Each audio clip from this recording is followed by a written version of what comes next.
Hey, welcome to Friday. Somebody forgot to record the chapter yesterday. I think it might have been me, so sorry. I'll do it today. I'm doing it right now. All right, here we go. So we're on the second half of chapter 8. Remember, Fudge was going to be used in a commercial. Peter and Fudge were at Dad's work, and Dad's boss saw Fudge and said, you're the one that's going to be in my commercial. My father picked Fudge up and held him on his lap. Would you like to ride the toddle bike, Fudge? It's just like the one you have at home. Why are you asking him, I said. What does he know about making commercials? My father acted like he'd forgotten I was even around. I'm thinking, Peter, he said. Please be quiet. Well, Hatcher, Mr. Vincent said, what'll it be? This kid of yours, or do I move to another agency? I remember how my dad lost the Juicio account because of Fudge. Now maybe he'd lose this one too. I don't think he can afford that. Finally, my father said, all right, George, you can use him. On one condition, though. What's that, Hatcher? Mr. Vincent asked. This commercial has to be made this afternoon. After today, my son Fudge won't be available. That's fine with me, Hatcher, Mr. Vincent said. Is he going to get paid? I asked my father. Yeah, I'll worry about that, Peter, my father said.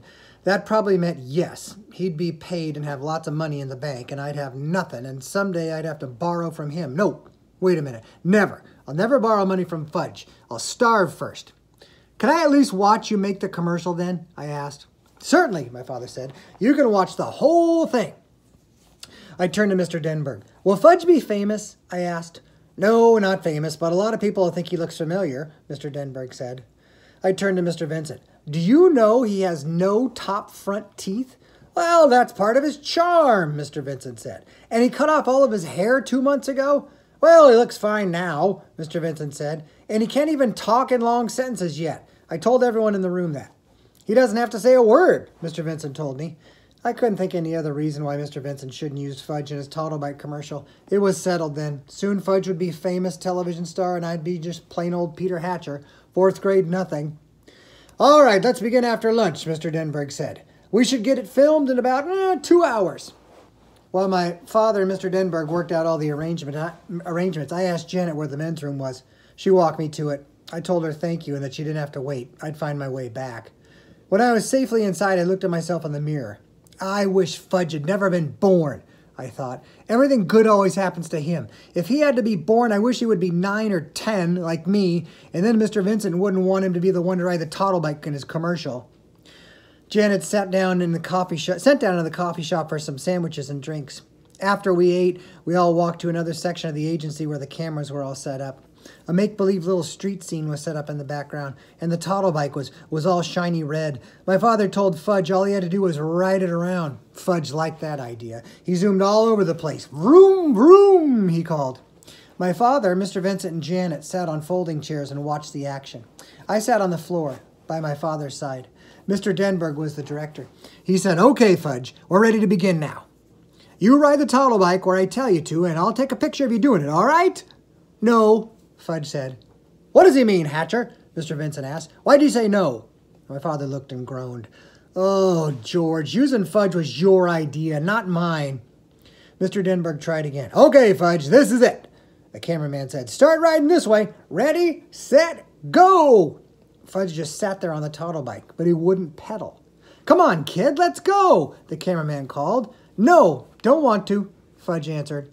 What's with this kid, Mr. Hatcher? The cameraman asked. Fudge, my father said, do what the nice man tells you to do. No, don't have to. Janet whispered to my father, how about some cookies, Mr. Hatcher? Oh, good idea, Janet, my father told her. I have some Oreos right here, she said, patting her pocketbook. Shall I give it to him? One at a time, my father said.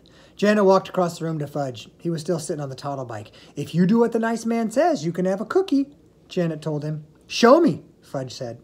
Janet held up a box of Oreos. She really was well prepared, I thought. She must eat all day long, with crackers shaped like goldfish and that whole box of Oreos, too. I wondered what else she had in that purse. Gimme, Fudge said. Janet held up one cookie. Fudge reached for it, but Janet didn't give it to him yet. If you do what the nice man says, you can have an Oreo. Maybe even 2 or 3 Oreos. First cookie, Fudge said. First, do what the man says, Janet told him. No, first cookie. Oh, give him one, Janet, Mr. Denberg said. We haven't got all day to fool around. Janet gave Fudge one Oreo, and he ate it all up. Okay, kid, all ready now? The cameraman said. You right over to me. Fudge didn't do it. Mr. Vincent was losing his patience. "Hatcher," he hollered, "you get that son of yours to ride my toddle bike or I'm taking my account away from you and your agency."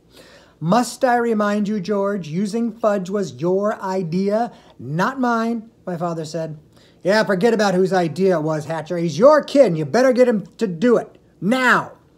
"I got an idea," my father said. He walked to a corner of the room and he called to the others. Mr. Denberg and Mr. Vincent gathered around along with the cameraman and Janet. They looked like a bunch of football players all huddled together calling the next play. Soon my father called me. "Peter, come on over here, please." "Sure, Dad," I said. "What is it?" "Peter, we want you to ride the toddle bike for us to show Fudge how it's done." "Yeah, but he already knows how to ride," I said. "Didn't you see him zooming around?" "No, he won't do it for the cameras, though," my father explained. "So we need your help." "Will I be in the commercial too?" I asked. "Well, the toddle bike is really for very young children," Mr. Denberg said. "Otherwise, we'd let you do it in a minute." I got the message. It was like buying the shoes all over again and going to Dr. Brown's office. They were going to use me to get Fudge to do what they wanted him to do.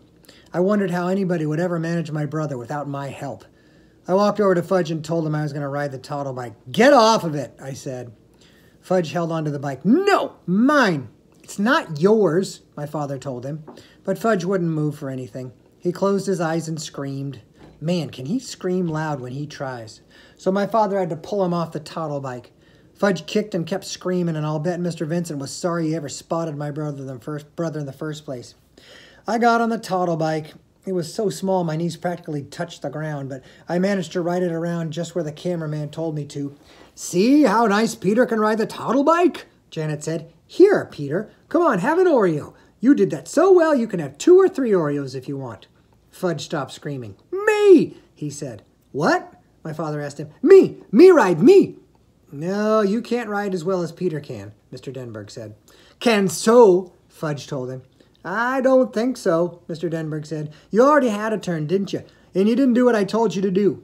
"Me! I want to try again," Fudge said. "Are you sure you want to try again?" my father asked. "Again," Fudge asked. Again. "Well, I don't know," Mr. Denberg said. "Well," Mr. Vincent said, chewing on a cigar. "Well," the cameraman said, scratching his head. "Please," Fudge begged. I never heard my brother say please before. Mr. Denberg said, "Okay, we'll give you one more chance." Fudge ran to the toddle bike. I got off and he jumped on. "Now?" he asked Mr. Denberg. "Now," Mr. Denberg said. "Ride this way, Fudge. Ride over here toward me." Fudge did as he was told. "Just like Peter," he said. "Just like Peter, see?"